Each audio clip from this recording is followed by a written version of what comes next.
Hello everyone. So today let us discuss about color and surface temperature of the stars. So we know the relation between temperature of the body and color. So for example, the stars having lesser temperature, 20 to about 2500 Kelvin, appear red, and the stars having a temperature about 28,000 appear blue in color. The sun is having the surface temperature of about 6000 Kelvin, so it appear yellow. So according to Wayne's displacement relation, so we have a relation lambda m into T is equal to constant, that is 0.0029 meter Kelvin. Here lambda m means maximum wavelength contained by the star, maximum wavelength of light emitted by the star, and T is the absolute temperature of the star. Okay, so so it is found that the stars having 3000 about 3500 Kelvin, so are having red. Maximum wavelength of this one is red. So 4000 Kelvin, so these are having uh, reddish yellow. So 6000 Kelvin, so yellow color.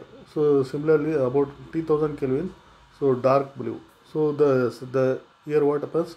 So we conclude that the surface temperature of the star depends upon the color of the star. Okay, so spectra of every star, so we can classify according to their color and the surface temperature. Okay, so here star means what star consists of. So photosphere. So photosphere is where energy or light is generated due to nuclear fission.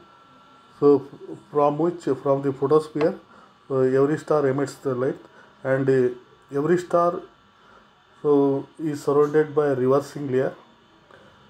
So while light emitted by the stars or photosphere, so while passing through the reversing layer, so some of the wavelength of light is absorbed by the some elements, different elements. So because of this absorption of light by different elements, so we find dark lines or absorption lines in the spectrum of the stars. So according to this, so we are classifying the spectra of the stars into 7 classes: O, B, A, F, G, K, M. So here, so first one is O class spectra. So which contains maximum wavelength of this class spectra is 400 nanometer. So that is a blue color. Okay, so as we go B class spectral stars are having a surface temperature little lesser than O class spectra. Okay, so A class spectra are having a little temperature less than B class spectra. So here we find absorption lines, helium lines, carbon lines. So these are calcium and iron lines in the absorption spectra of A class spectra. Next, iron and oxygen, magnesium lines in the F class spectra. So in the G class spectra, we find oxygen lines. Okay, in K class spectra, so and so forth. So here we from this spectrum we conclude that spectra of the color of the star depends upon its temperature. Okay, so here first one O class spectra, which is dark blue. Second one B class spectra class, which is light blue. Next, third one A class spectra, which is white in color. So A class spectra is this is also in light in color. So next F class spectra. So these are white. These stars are white in color. Next G class spectra. So these are greenish in color. So G class spectra yellow in color. So K class spectra is yellow in color. So next M class spectra is red in color. Okay. So let us discuss about what are the characteristics of each spectra. Here O class spectra, it is the hottest temperature of star. The stars having hottest temperature. The surface temperature of these stars so ranges from 20,000 Kelvin to 30,000 Kelvin.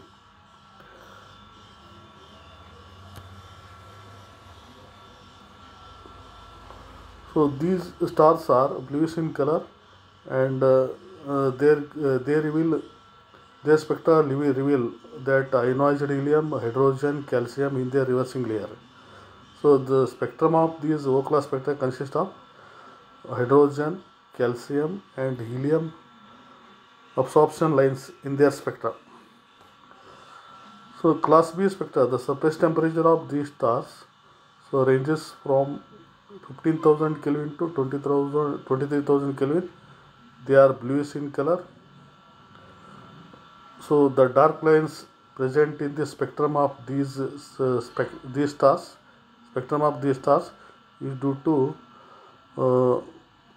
ionized oxygen and presence of ionized oxygen and nitrogen in their reversing layer. Next, class A spectra.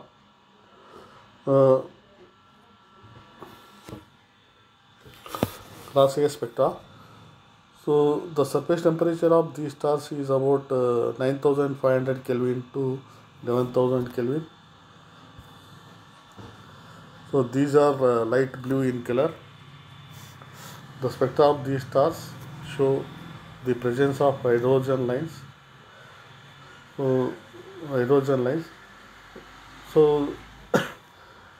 along with some calcium lines in the and ionized magnesium, silicon, and iron lines in their spectrum. Next, class F spectrum. Class F spectra stars. The group of stars belonging to this group. The temperature of these stars ranges from 6,500 Kelvin to 7,500 Kelvin. The stars appear white in color. The spectra of these stars show a decrease in hydrogen lines and sharp increase in lines of metals. Next, class G spectra. The surface temperature of this G spectra is of the order of 5,800 Kelvin, and they are yellow in color. The hydrogen lines are present in and metallic lines also show in the spectrum of these stars. Next, class K spectra. The surface temperature of these stars is belonging to the class is of the order of 4,500 Kelvin.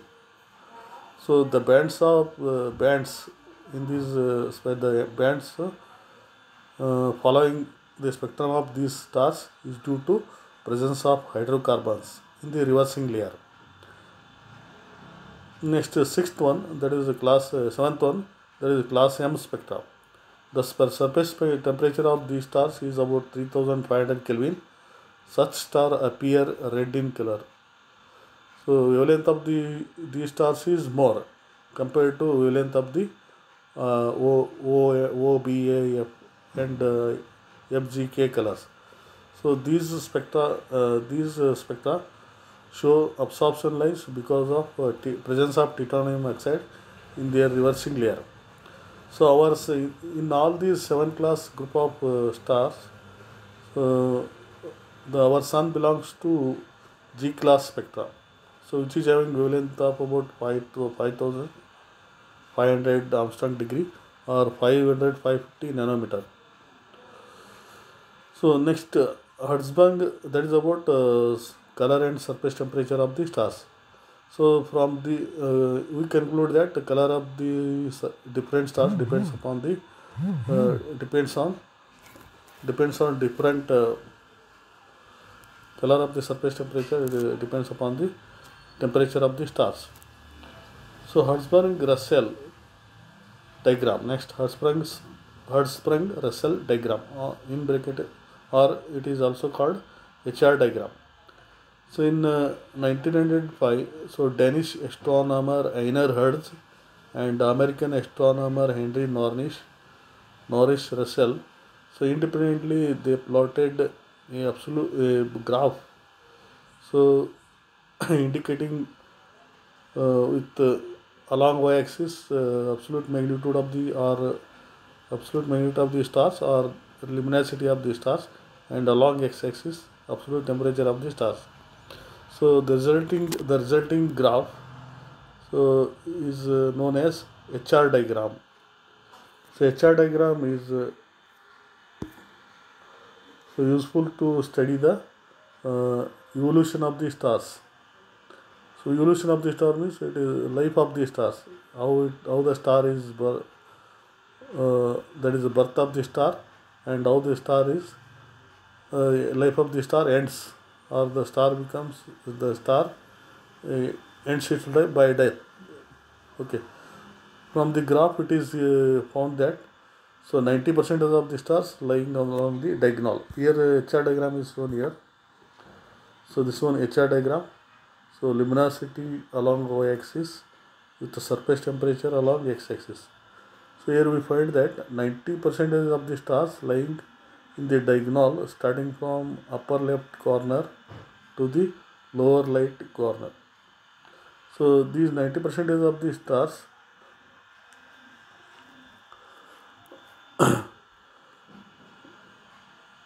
these 90% of the stars, sun is one of the star belong. Our sun is one of the star belonging to this uh, sequence of stars. So these 90% of stars are called uh, seq- uh, main sequence stars. Okay.